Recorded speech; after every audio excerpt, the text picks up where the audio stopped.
noite, irmãos, amigos.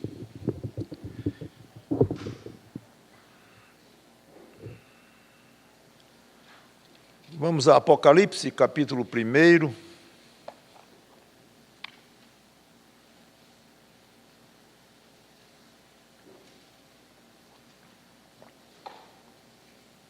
Versículos 4 a 8. Continuando a exposição que iniciamos desde o versículo 1, e se Deus permitir, iremos até o último do livro. Então, Apocalipse, capítulo 1, versículos 4 a 8, diz: João, às 7 igrejas que se encontram na Ásia, graça e paz a vós outros, da parte daquele que é, que era e que há de vir, da parte dos 7 espíritos que se acham diante do seu trono, e da parte de Jesus Cristo, a fiel testemunha, o primogênito dos mortos e o soberano dos reis da terra. Aquele que nos ama e pelo seu sangue nos libertou dos nossos pecados e nos constituiu reino, sacerdotes para o seu Deus e Pai, a Ele a glória e o domínio pelos séculos dos séculos. Amém.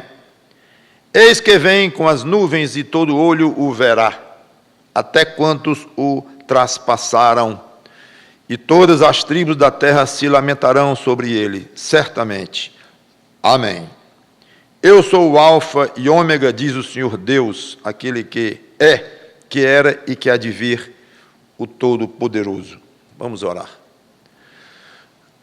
Obrigado, Senhor Deus, pela Tua palavra lida, que o Teu Espírito Santo nos ajude a transmiti-la de uma maneira correta, iluminada pelo Teu Espírito, e que seja útil às nossas vidas como crentes que somos, para vivermos cada vez mais de acordo com o Teu Filho Jesus Cristo, e aprendendo com a Tua palavra, e aqueles que não são ainda salvos pela fé neste Salvador maravilhoso, que esta pregação contribua para que eles possam enxergar o estado em que se encontram de perdição, de distanciamento de Ti, e que possam reverter isto pela única forma que os Teus planos eternos conceberam, que é a aceitação de Cristo como Salvador, a humilhação diante de Cristo, o pedido de perdão, o reconhecimento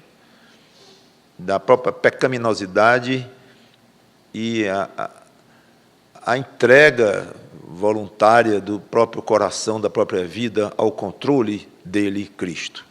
É em nome dele que te pedimos e agradecemos. Amém. Então aqui começa a revelação propriamente dita, da qual o João fala desde o início. Quer dizer, começa e não começa. Digo, revelação é o que foi dito para João transmitir às igrejas, porque ele começa a falar nisso e logo desvia, como vamos ver.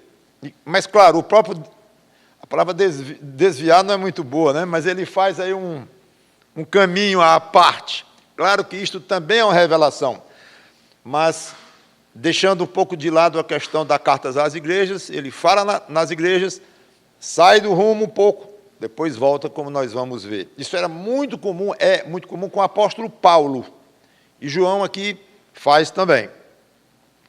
Então, nos versículos 4 e começo do 5, ele se identifica de novo, é a segunda vez, já tinha falado no versículo 1, agora ele diz: João, às 7 igrejas que se encontram na Ásia.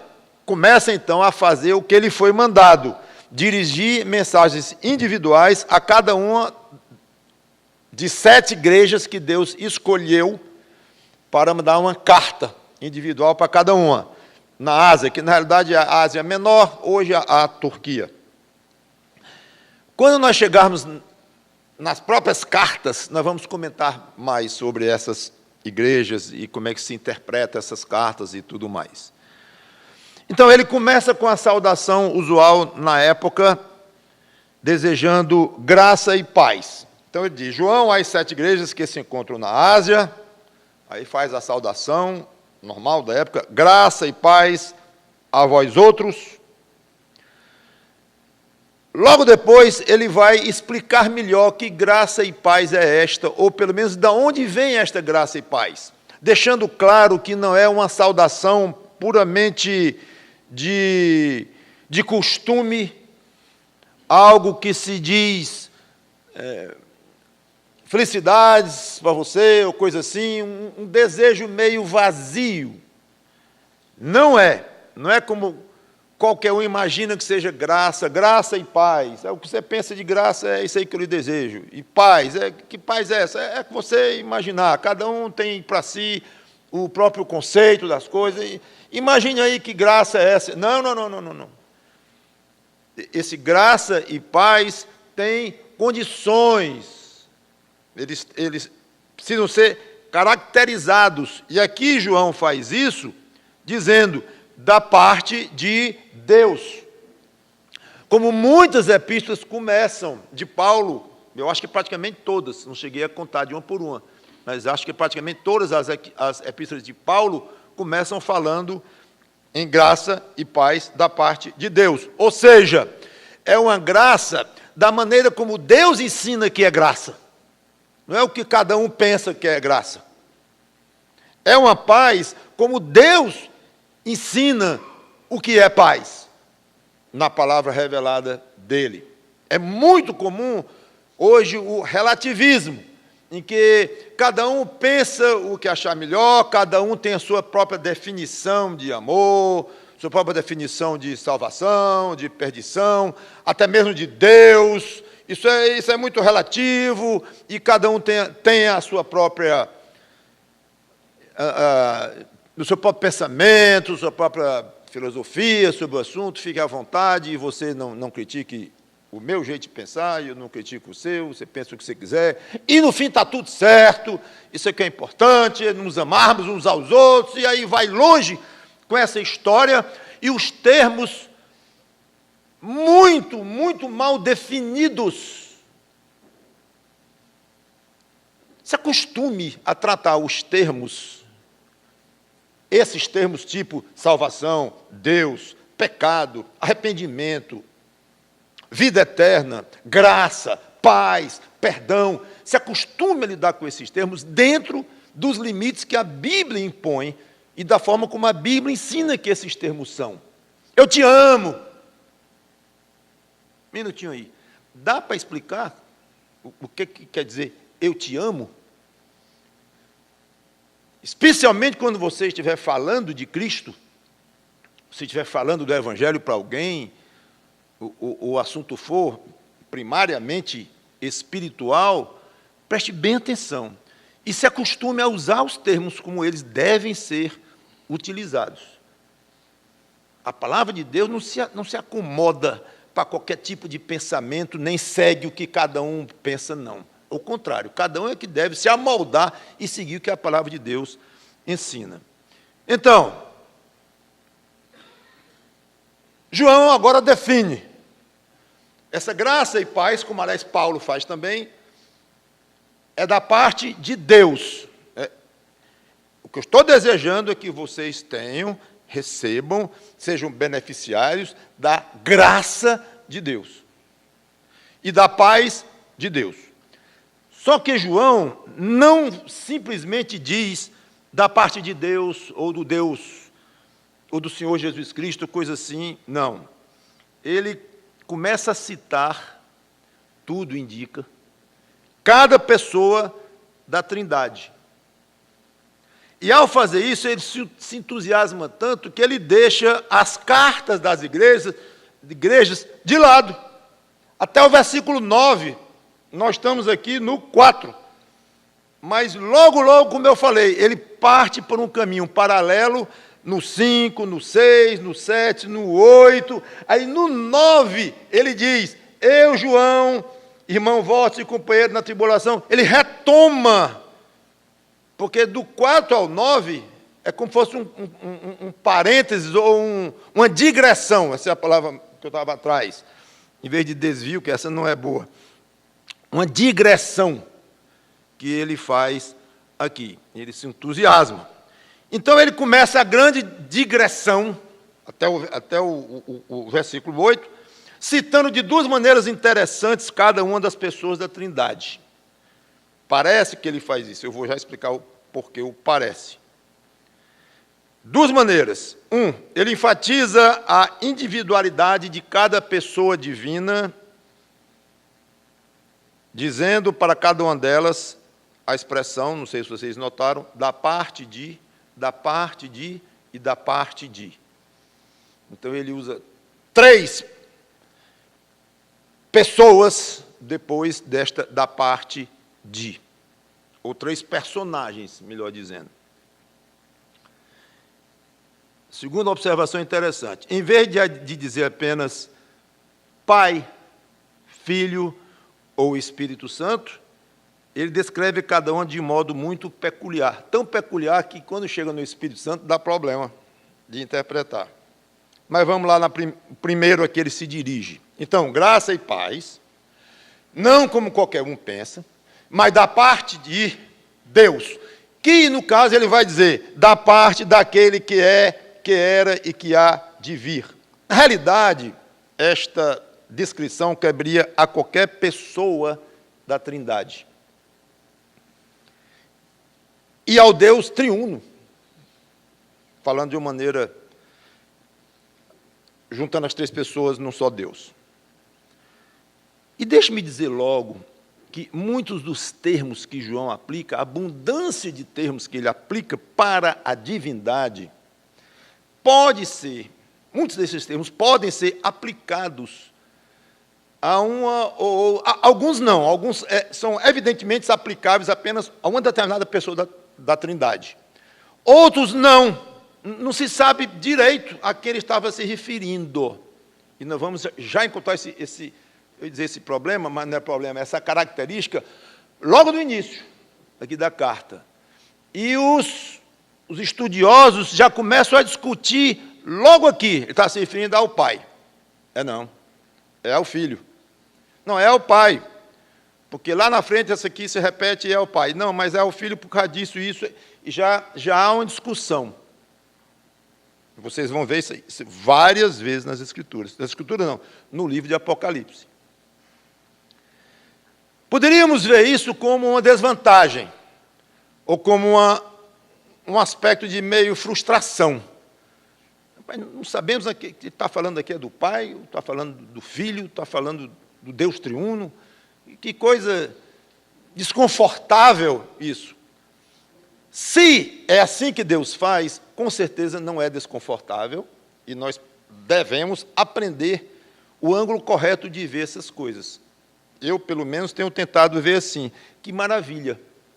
Nós temos um Deus tão maravilhoso e tão misterioso, que ele existe e se manifesta em 3 pessoas distintas entre si, coiguais e coeternas, e cada uma dessas 3 pessoas divinas, a cada uma delas pode-se atribuir características, atributos simplesmente maravilhosos, espetaculares. É como se dissesse, escolha para qual pessoa da Trindade você quer que eu aplique isto aqui. Qualquer uma é digna disto. Então, o fato de não sabermos, às vezes, para qual pessoa João está se referindo, que não seja um motivo de frustração, mas de glória a Deus. Se for ao Pai, ótimo. Se for ao Filho, ótimo também. Se for ao Deus triuno, ótimo também. De qualquer forma, Deus merece essas coisas que ele está dizendo aqui, João. Da parte daquele que é, que era e que há de vir. Como a segunda pessoa talvez se refira ao Espírito Santo, que é muito provável, e a terceira, que ele se refere, depois da expressão da parte de, ele trata obviamente de Jesus Cristo, porque ele cita nominalmente, aí é fácil. Então, tudo indica que aqui João quis se referir a Deus Pai. E, nesse caso, a expressão que era, que é e que era, lembra o nome Jeová, que é o nome pessoal de Deus, que significa eu sou o que sou. Ou, de uma maneira mais abreviada, eu sou. Basicamente é isso que significa Jeová. Então, essa expressão aqui lembra. Agora, o termo Jeová, ele é aplicado ao Pai, a Cristo, em passagens do Velho Testamento, quando se vê pelo Novo, essa passagem se refere a Cristo, e lá é chamado Jeová. Então, pode ser aplicado a um ou ao outro. Então, essas duas características falam, obviamente, de eternidade. Existe hoje, mas nunca teve início de existência. Apenas o Deus triuno preenche essa condição, ou cada pessoa individual da Trindade, que é, que era. Aqui tem que ser Deus, para se enquadrar nesta expressão. Não há criatura humana, não humana, não há nada da criação que possa se aplicar a isto aqui, que é e que era, que sempre foi, sempre existiu, não tem ninguém, só Deus. Exatamente. É isso que João quer dizer, falando de infinitude de existência. E a próxima expressão que se esperaria é, que era e que sempre será, ou que sempre existirá. Mas não é bem o que João diz. Ele diz, e que há de vir. Aqui reforça um pouco a expressão, a ideia dos que pensam em Jesus Cristo. Mas é fundamental pensarmos também no Pai vindo com Cristo. Quando se fala na parúsia, é o termo grego para o aparecimento, a vinda do Senhor Jesus Cristo, a manifestação dele, se pensa em Jesus Cristo. E fala-se sempre em a segunda vinda de Cristo. E está correto pensar assim. Mas não isole o Pai, a ideia do Pai, quando falar na vinda de Cristo. Porque o Pai virá com Cristo, se não pessoalmente, aí começamos a entrar em terreno muito misterioso para nossas limitadas mentes, mas se não, vamos dizer, pessoalmente, naquele sentido de deixar o trono dele no céu, mas com certeza em Cristo ele virá também, totalmente concentrado nas coisas daqui, tudo ocorrendo de acordo com a vontade dele, como ele quer. Então, o reino de Cristo, no qual Cristo reinará por 1000 anos, é também o reino do Pai, de Deus, podemos chamar assim, sem dúvida, sem problema nenhum. Então, pense no reino de Cristo como também o reino de Deus. Pense na vinda de Cristo como a vinda do Pai. Não tão fácil de entender, como se fosse fácil entender a vinda de Cristo, mas a do Pai, um pouco mais, bem mais complexa, mas a ideia está lá, não separe. Como se Cristo viesse e o Pai fica lá no céu, cuidando das coisas lá da primeira pessoa da Trindade, e Cristo aqui, o Pai lá. Não é assim que a Bíblia trata. Os profetas falaram no reino de Deus. Lá em Daniel diz, o Deus do céu suscitará um reino. Jesus incluiu na oração do Pai Nosso, oração ao Pai Nosso, venha, o quê? O teu reino, não é venha o meu reino, Cristo ensinando, ou então que venha o reino do teu filho, que estaria absolutamente certo, óbvio. Mas o próprio Jesus Cristo ensinando a nós, orem ao Pai, venha o teu reino. Então, como é que o reino dele vem e o próprio não vem? Então, pense no Pai vindo com Cristo. É absolutamente próprio isto. O próprio Apocalipse, lá no capítulo 11, vamos chegar lá, um dia, o reino do mundo se tornou do Senhor, falando do Pai, porque ele diz aqui, e do seu Cristo. Então, é evidente que esse Senhor aqui se refere ao Pai. Então, o reino aqui dos dois. Essa passagem aqui clara, Apocalipse 11, 15. Apocalipse 19, 6. O reino, o nosso Deus, o Senhor, o Todo-Poderoso. E poderia citar várias passagens falando do reino como pertencente ao Pai também. Então, quando pensar em segunda vinda de Cristo, pense também no Pai vindo com ele, Cristo, em termos de atuação do Pai neste mundo, a realização plena dos projetos, dos planos de Deus para a humanidade. Quer dizer que ele virá. Então quer dizer que ele não está aqui hoje. Não é bem assim. Essa pergunta não pode ser respondida tão assim facilmente. Antes de tudo, Deus é onipresente, que é algo que já ultrapassa também o nosso conhecimento.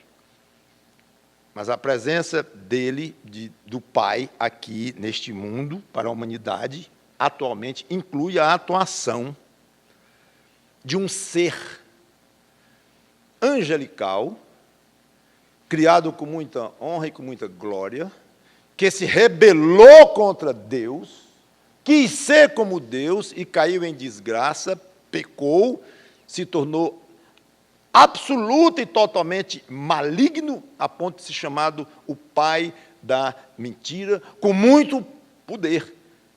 Esse muito, quando comparado com o poder de Deus, de Cristo, fica pequeno. Mas, do nosso ponto de vista, é muito. O poder deste elemento aqui, e vocês sabem que eu me refiro ao diabo, e que a Bíblia chama de Deus deste século e príncipe deste mundo.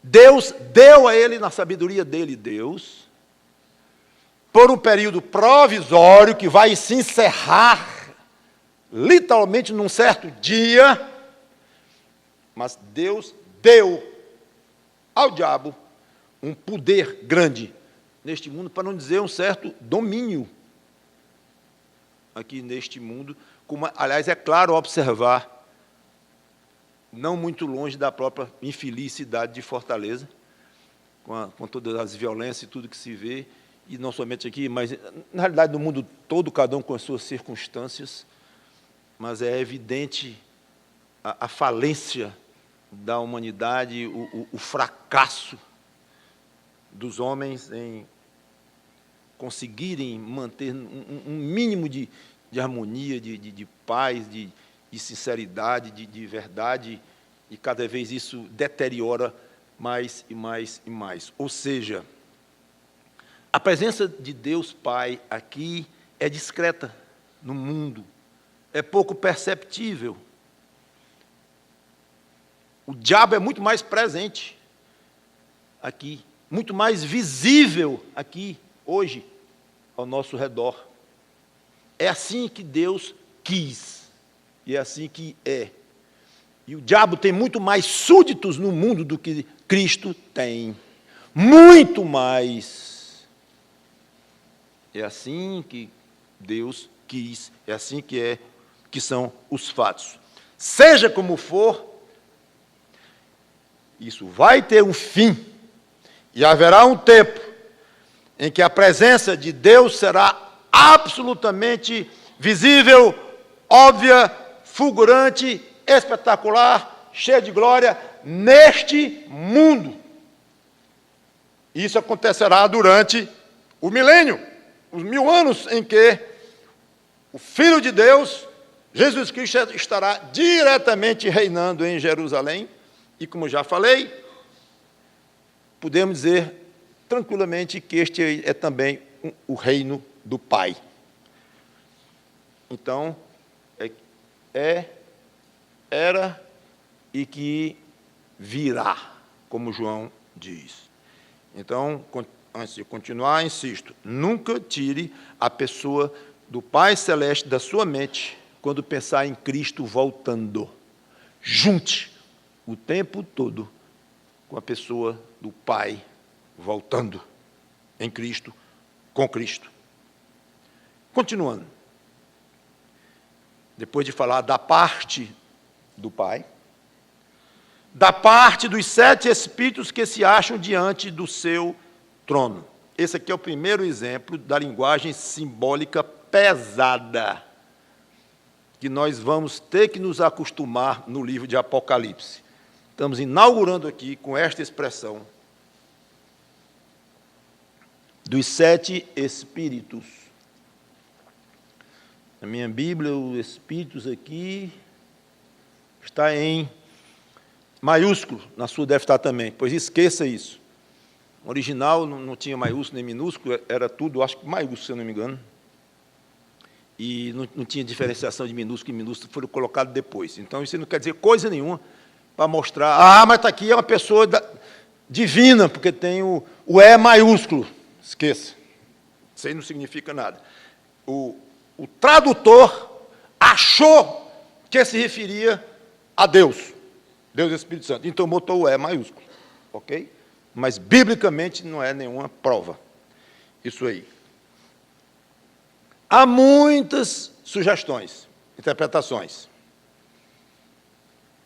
Das muitas, eu filtrei, ficaram 2, as mais comuns, que se refere ao Espírito Santo, que, ao meu ver, é a mais óbvia, e outros que acham que se refere a 7 seres espirituais que não sabemos quem são. Aí há os detalhamentos das interpretações, alguns acham, dão até nome de seres angelicais, inclui Gabriel e tal, aí isso vai longe.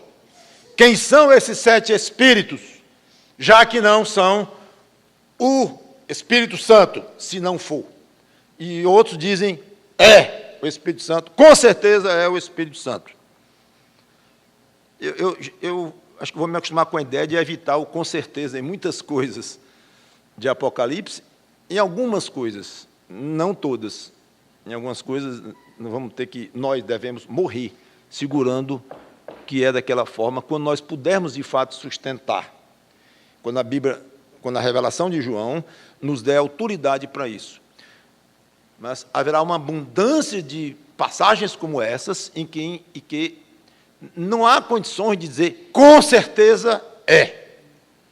Então, cada um tem a sua convicção, com a força que quiser ter, tudo bem. Mas é bom saber que há crentes sérios, estudiosos, que pensam diferentes um do outro. E já disse uma vez, e vou dizer esta, e não será a última, que isso não seja um motivo de frustração para nós. Porque é assim que Deus quer que nós encontremos Apocalipse, com essas dificuldades mesmo.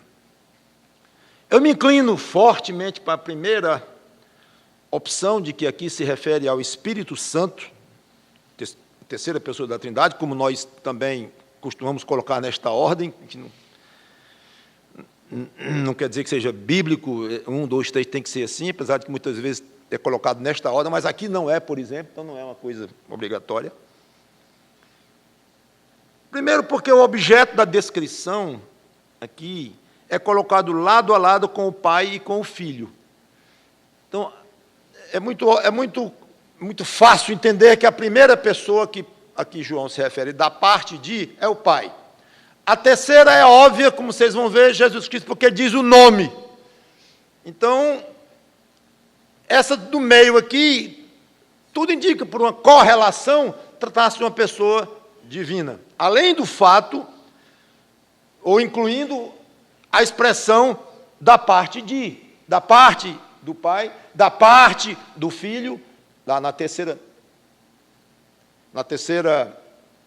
pessoa que ele diz, e essa segunda é muito razoável acharmos que se trata, então, de alguém absolutamente correlato a Deus Pai e ao Deus Filho. Só tem um que pode se igualar aqui, que esse seria Deus Espírito Santo. Obviamente, quando há muitas interpretações de pessoas sérias quanto a uma certa passagem, com certeza, essas interpretações, cada uma delas vai ter pontos fracos e pontos fortes. Não tem jeito. Então, aqui, o ponto forte, eu já disse, está ao lado do Pai, ao lado do Filho, mesma expressão e tal.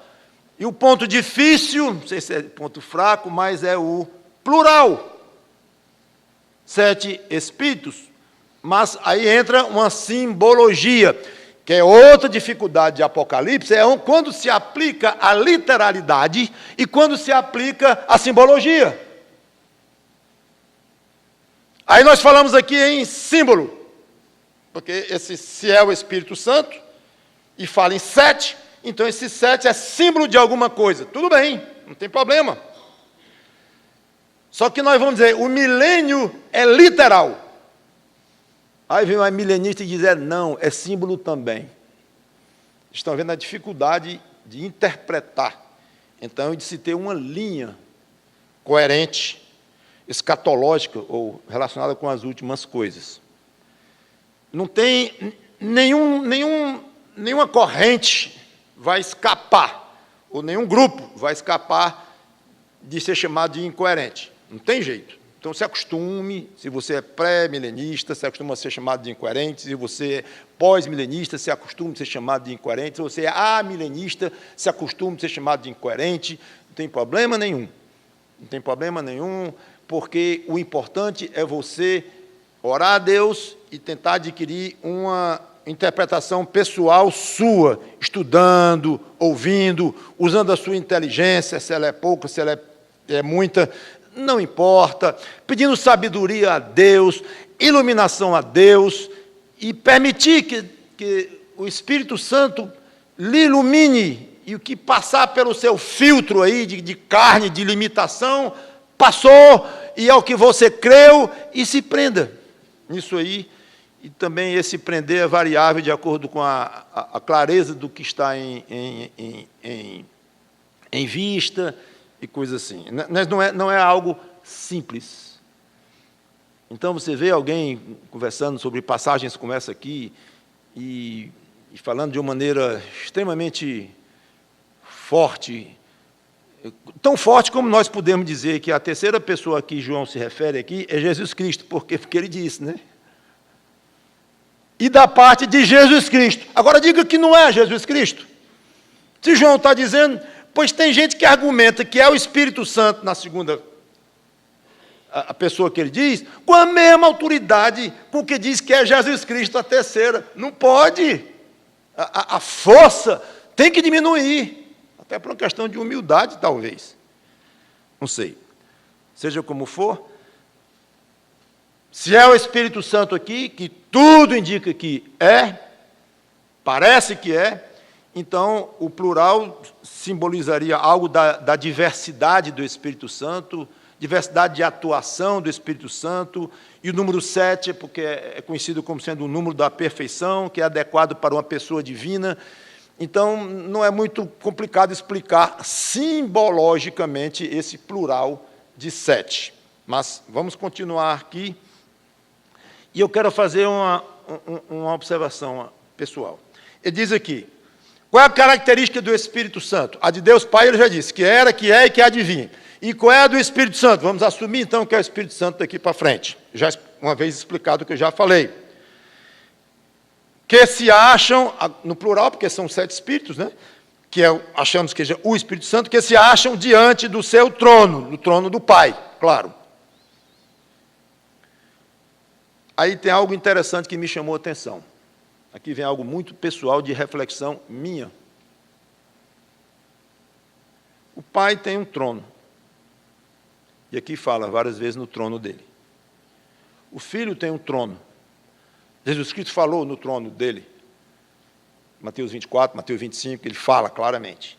E o próprio Apocalipse fala no trono de Deus e de Cristo. Lá no final. Fala no trono das duas pessoas da Trindade. E não fala no trono do Espírito Santo. Eu não tenho a resposta, que obviamente que ele merece um trono, ele é tão Deus quanto o Deus Pai e o Deus Filho. Mas eu fiquei pensando, e que, repito, que é uma sugestão. Quando eu digo que é sugestão, é no sentido de relacionar o fato de não ter trono com o que eu vou dizer. Mas o que eu vou dizer não é sugestão, não. O que eu vou dizer está na Bíblia.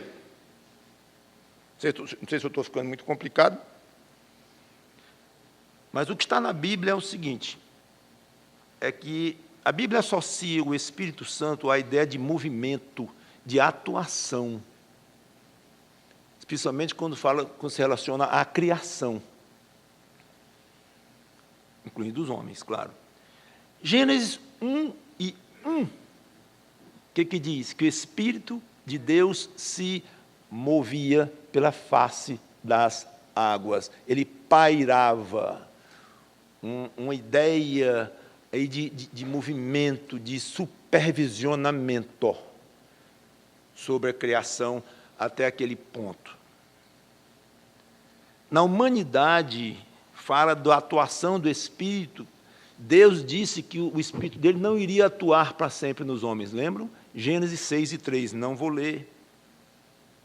João 16:8 diz que, acho que é essa passagem que diz que quando o Consolador vier, ou quando viesse, ele iria convencer o mundo do pecado, da justiça e do juízo.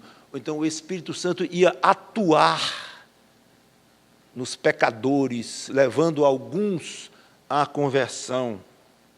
No crente, Jesus fala em enviar o Espírito Santo para habitar no salvo. Ideia de ida, de atuar. Isso me foi agradável ao coração. E talvez, explicando, ou sugerindo, explicando é forte, a ideia de um não trono descrito aqui, mas que o Espírito Santo estava diante do trono de Deus.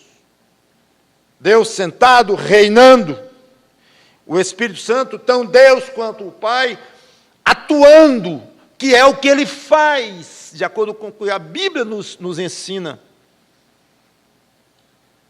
Pedro fala que dos que pregaram o Evangelho pelo Espírito Santo enviado do céu, ideia de enviar. Eu e o Pai enviaremos o Espírito para habitar nos crentes, enviar. Então, quando pensar no Espírito Santo com relação à sua pessoa, irmão em Cristo, estou falando para um crente. Quando pensar no Espírito Santo com relação à sua pessoa, pense em atuação dentro de você, como um crente.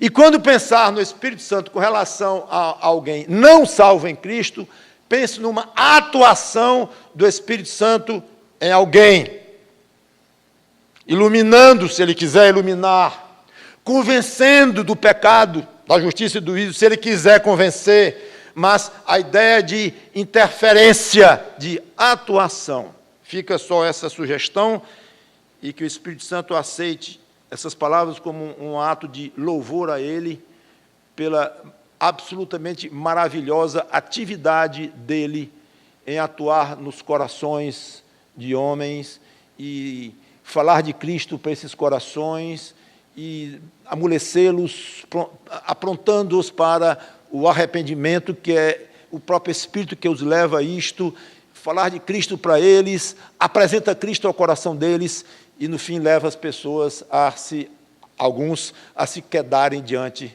de Jesus Cristo. Cada um que é crente pode descrever essas palavras para si próprio e honra ser dada ao Espírito Santo por isto.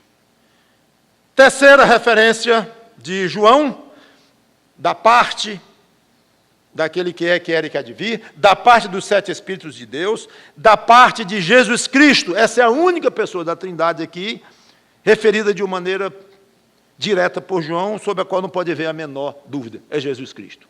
E o próprio Jesus Cristo é definido de 3 formas diferentes, ou 3 características. Fiel, testemunha. Jesus é fiel, testemunha. É bom nós nos acostumarmos a entender os termos e tirar algumas coisas deles. Porque o Apocalipse está cheio de termos assim, que são ricos de significado, que têm uma explicação a dar, e não muito difícil nós conseguimos encontrar. Ao mesmo tempo, tem outros, como eu já coloquei, metafóricos, dificílimos, para não dizer impossível de ser interpretado de uma maneira absolutamente segura. Então, se acostume a ler Apocalipse com uma lente, e procurando ver, o que é isso aqui, hein? Isso aqui não dá para saber direito. Você olha, estuda, vê, tudo bem. toca para frente. Mas e se der? Você ganha. É uma pérola que você descobriu ali. E isso é o que eu vou tentar fazer com vocês, comigo próprio, com nós todos, ao longo dessa exposição de Apocalipse. Jesus é chamado de a fiel testemunha. Testemunha é alguém que vê alguma coisa, ou ouve, e diz, eu vi, ou eu ouvi, eu presenciei, uma coisa assim. Eu li a carta dele, presta um depoimento de algo que a pessoa, de fato, presenciou, ouviu. E só tem sentido uma pessoa ser testemunha se for de alguma coisa e diante de alguém. Você está sozinho numa ilha e você viu um raio caindo naquela árvore ali, aí você vai dar o testemunho que viu aquele raio caindo na árvore. Dar o testemunho para quem mesmo? Você está sozinho numa ilha. Você pode dar o testemunho para o capim, para as outras árvores, para as pedras, fica à vontade. Mas não tem muito sentido. Então, quando se fala em testemunha, pensa-se logo em de alguma coisa perante alguém. Então, venha. Vamos perguntar isso no caso de Cristo. Ele é testemunha de quê? Resposta clara: de tudo o que Deus é e o que Deus faz. Ele é testemunha disto. Eu estou falando aqui de uma maneira ultra resumida. Várias vezes no ministério dele aqui na terra, ele se referiu a esse papel dele como testemunha. Várias vezes, especialmente no Evangelho de João. Eu vi, o filho pode falar porque viu, que estava lá. Então, um dos papéis, das missões, das tarefas que o Filho de Deus tem, é falar do que ele viu de Deus, mais diretamente do Pai. Diante de quem? Dos homens, da raça dele, Jesus, raça humana. Não esqueçam, eu falei já aqui, domingo passado atrasado, acho que a primeira vez, a humanidade do Senhor Jesus Cristo precisa nunca estar longe das nossas mentes quando lemos Apocalipse. Que vai ter momentos de aplicar de maneira muito forte. E a divindade também. Vai ter o momento de um ou de outro, às vezes não tão claramente distinguidas as naturezas, às vezes as duas juntas mesmo, mas não esqueça disso. Então, é como se o Pai tivesse dito: tudo que você viu de mim, porque Ele é Deus, tudo que você viu de mim, transmita aos da sua raça, porque você é homem também. Diga tudo. Tudo o que você viu e o que está em condições de dizer de acordo com os planos de Deus. Em suma, você quer mais conhecimento da própria pessoa de Deus, dos planos de Deus, dos projetos de Deus, dos bastidores de Deus? Ouça o testemunho que Cristo faz de Deus nos evangelhos, em primeiro lugar, quando ele fala na primeira pessoa, eu sei, eu vi, e vai ser assim, assim, assim. Pesquise isto. E seria interessante você ler um dia os evangelhos com esta visão. Cristo como testemunha, dizendo de coisas que ele viu lá. E eu posso dizer que o Espírito Santo, sendo o Espírito de Cristo, como ele é chamado também, ele inspirou os autores do Novo Testamento, os do Velho também, mas falando do Novo aqui, muitas coisas que Cristo revela através do Espírito Santo aos autores do Novo Testamento. Em suma, o que vem de Cristo é um testemunho absolutamente único, valioso sobre Deus. Segunda maneira como João descreve Jesus Cristo. Primeira, fiel testemunha. Segunda, primogênito dos mortos. Primogênito, no original grego, significa literalmente primeiro gerado. E pode ser usado o termo comum de primogênito como nós usamos. Fulano é o primogênito daquela mãe, ele foi o primeiro que nasceu. Jesus é chamado assim de primogênito de Maria. Lá em Lucas 2:7, não precisa ler, mas ele é chamado assim também. Porém, o termo é muito mais rico do que simplesmente isto, especialmente quando ele é aplicado à pessoa de Cristo. E, obviamente, aqui, falando do primogênito dos mortos, está falando de ressurreição. Isso é óbvio, acima de qualquer discussão. Agora, o que significa o ser primogênito dos mortos? Os estudiosos sugerem a ideia de prioridade, que o termo, conforme eles, possui, o termo primogênito no grego, é uma questão de prioridade entre todos aqueles que morreram e foram ressuscitados, ele é o mais importante. O daqueles que morreram e vão ser ressuscitados, ele é o mais importante. Então, dá a ideia de importância, de soberania, ideia de prioridade. E é bom lembrar um aspecto também, talvez até mais fácil de nós compreendermos, é que ele é o primeiro ser humano que voltou a ter vida para nunca mais morrer. Até onde nós sabemos, talvez seja mais implícito que explícito, as pessoas que morreram e foram ressuscitadas na Bíblia, morreram de novo. E Jesus Cristo, nesse sentido, também pode ser dito como primogênito dentre os mortos, apesar de que parece que o termo é mais forte, como já comentei, no sentido de ele é o soberano sobre os que ressuscitam. Ou quase dizendo assim, os que vão ressuscitar também é por obra dele, é pelo poder dele, é com aval dele, algo assim. Ele está acima deles, mas morreu. E isso é importantíssimo para o cristianismo. Ele morreu, mas morreu mesmo. Não foi uma imitação de morte. Ele morreu. E ele ressuscitou, sim. Agora, não compare a morte e a ressurreição dele com a morte e a ressurreição de um ser humano qualquer, mesmo que esse qualquer seja o mais fiel dos discípulos dele próprio. Não compare, não. Do Velho Testamento, do Novo Testamento, não compare, não. Esse aqui, essa ressurreição aqui está muito acima, ou essa pessoa que ressuscitou, este ressurreto, está muito acima em prioridade, em poder, em autoridade, em tudo, com relação aos outros que ele vai ressuscitar, ou vai providenciar a ressurreição. Terceiro, o soberano dos reis da terra. Primeira vez que aqui fala em reino de Cristo, ou em Cristo como rei. Primeira vez também, estamos no 4º versículo do livro, né? ou o 5º, que vai falar muitas vezes ainda no reinado de Cristo. E aqui é uma descrição totalmente diferente do que ele foi na primeira vinda, um servo sofredor. E agora é chamado de soberano dos reis da terra.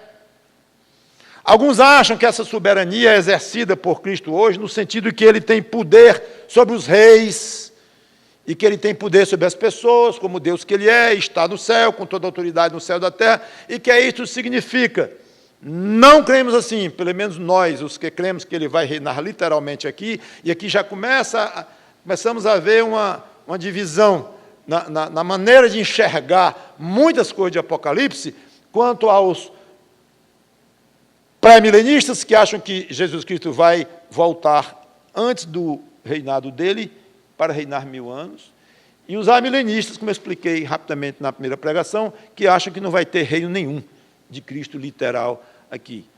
Então aqui já se começa a ver a diferença. Para nós, quando vemos assim, o soberano dos reis da terra, está faltando. Ele nunca foi soberano aqui. Ele veio como um súdito, romano, pobre, sofredor, foi traído, pelo menos entre aspas, porque ele sabia quem ia traí-lo, mas foi traído no sentido de que foi a deslealdade do traidor. Morreu mesmo numa cruz, como acabei de dizer, soberano dos reis da terra. Então, a única maneira para quem não crê que ele vem reinar aqui é dizer, não, essa soberania é exercida hoje nos corações.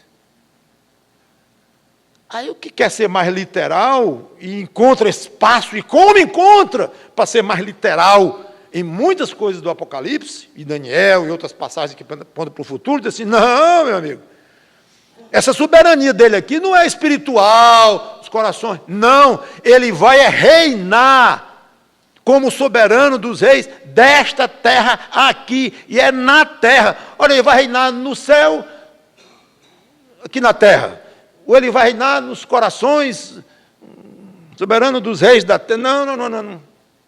Cola bem não, meu amigo, desculpe aí. Aí nós pensamos assim, ele vai reinar aqui. E esperamos isto acontecer. Há um sentido, não é nem um sentido literal, o sentido literal mais óbvio que pulula aqui aos nossos olhos, achamos nós, está aguardando. E ele vai pessoalmente ser rei na terra, entre os outros reis e mandatários e autoridades que haverá aqui na terra também durante o milênio, mas todos sob a autoridade total dele. Por isso que vem soberano, reis da terra. Não vão ser eliminadas todas e quaisquer hierarquias aqui durante o reinado dele, não. Vai ter reis aqui, sob a autoridade dele. Então, esse aspecto é espetacular para nós.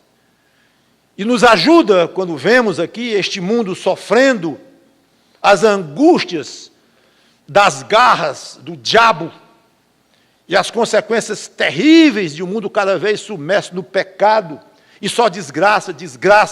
Aí o crente e os mandatários cada vez mais estranhos, esquisitos, mentirosos, falsos, interesseiros, corruptos, e a gente vê isso cada vez mais. Aí o crente diz assim, é só esperar que esta terra, este velho mundinho aqui, antes de acabar, porque o próprio Deus vai destruir depois, e fazer novo céu e nova terra, mas antes deste velho mundinho aqui se acabar, lá em Jerusalém, é isso mesmo, a velha Jerusalém, aquela que está lá hoje, esse mundo vai conhecer um soberano totalmente justo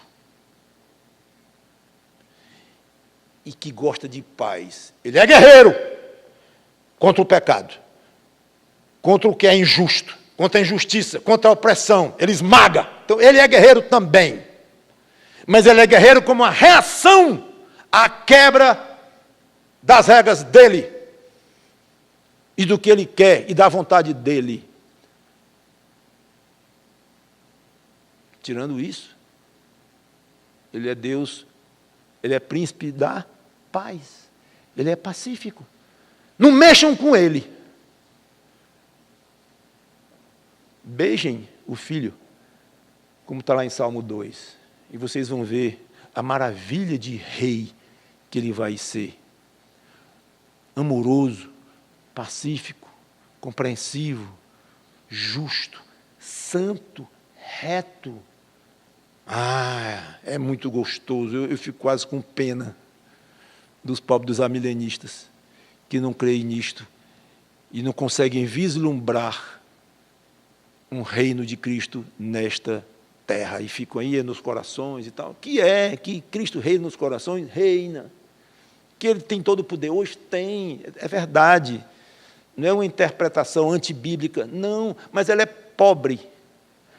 Pobre, rouba do crente a delícia de pensar, eu vou ver nesta terra um rei, que não vai ser processado por tribunal nenhum, e não vai ser preso, e não vai ser isso, vai ser aquilo, e não vai ser acusado de ter roubado nada.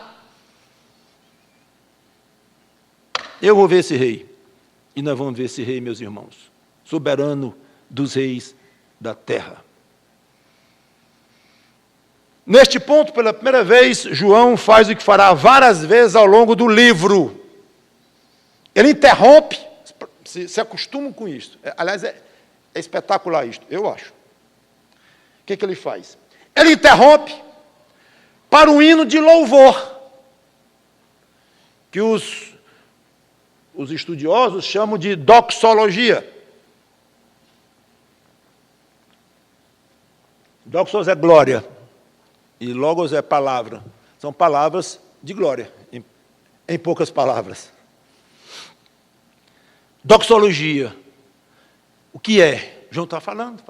Aí ele para, e num rompante, ele, Deus, aí fala, ele faz um hino a Deus, um brado de exultação, de glorificação, de adoração espontânea a Deus. Aí depois ele para, às vezes diz amém, às vezes não diz, e continua com a revelação dele. Impressionante isto. E é o que ele faz aqui, no versículo 5, que eu vou deixar para tratar na próxima pregação, a segunda parte do versículo 5, depois que ele fala do Deus Pai, fala do Deus Espírito Santo, fala do Deus Filho, a mente dele foi crescendo, e o espírito dele foi se empolgando, quando ele diz, o primogênito dos mortos, o soberano dos reis da terra. Aí ele diz, aquele que nos ama e pelo seu sangue nos libertou dos nossos pecados e nos constituiu reino, sacerdotes para o seu Deus e Pai, a ele a glória e o domínio pelos séculos dos séculos. Amém. Aí continua no versículo 7, continua com a revelação dele, aqui, e o brado ficou lá. Belíssimo, eu vou falar do que ele diz aqui na próxima pregação, se Deus quiser. Esse louvor aqui é muito breve, alguns são mais longos no Apocalipse, como vocês vão ver. Alguns se repetem alguns termos, como vocês vão ver também. Mas esse aqui é breve, mas profundo, e na forma de um desejo que ele faz. Ele deseja uma coisa, aquele que isso, a ele seja o domínio. Então, é um desejo, na realidade também não deixa de ser uma profecia que eu vou comentar depois. Mas, seja como for, irmãos, fica uma sugestão. Se acostume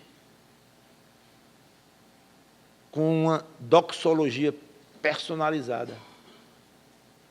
Por que não?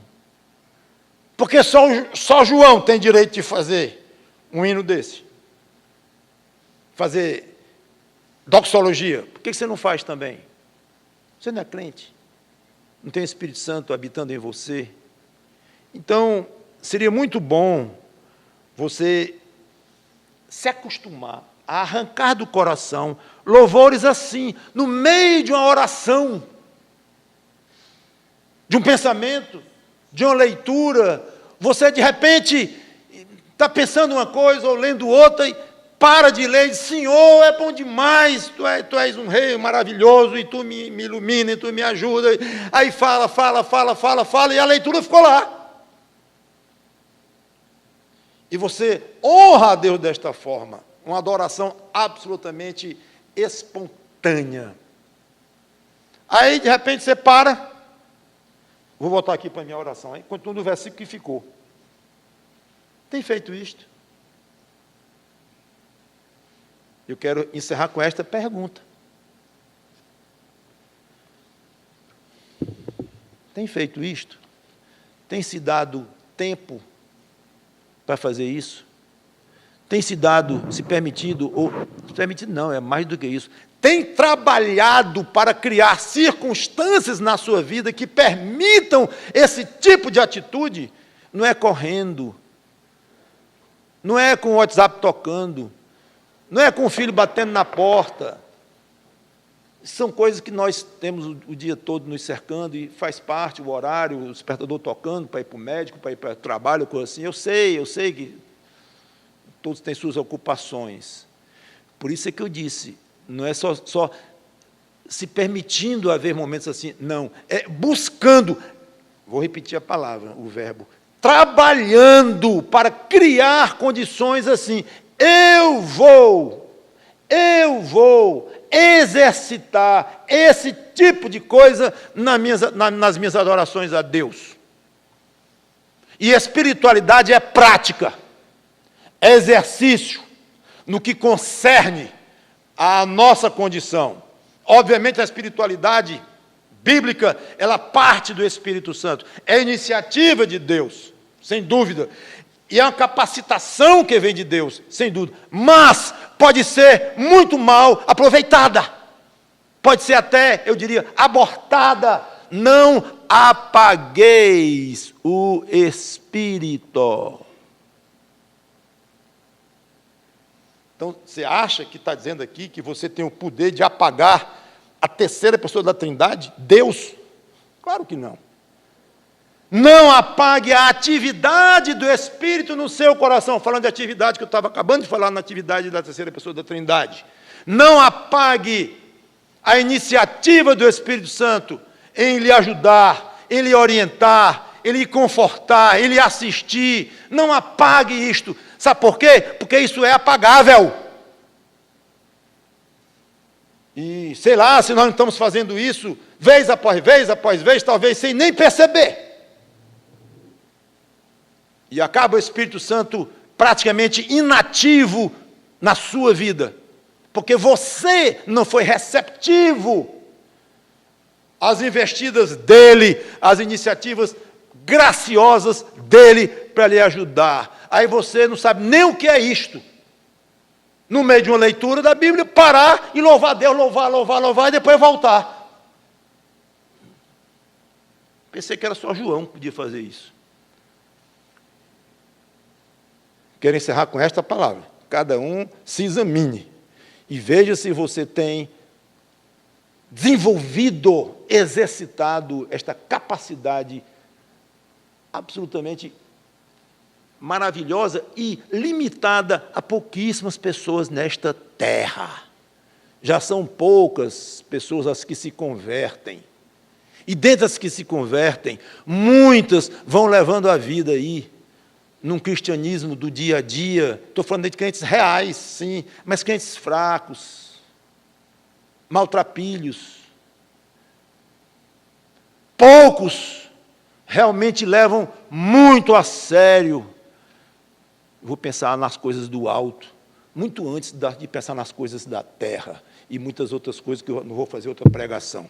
Mas leve a sério esta pergunta: como é que está o exercício de adorações espontâneas que jorram do seu coração durante suas orações, suas leituras, seus pensamentos, ou até no meio de uma noite em que você acorda aparentemente por acaso?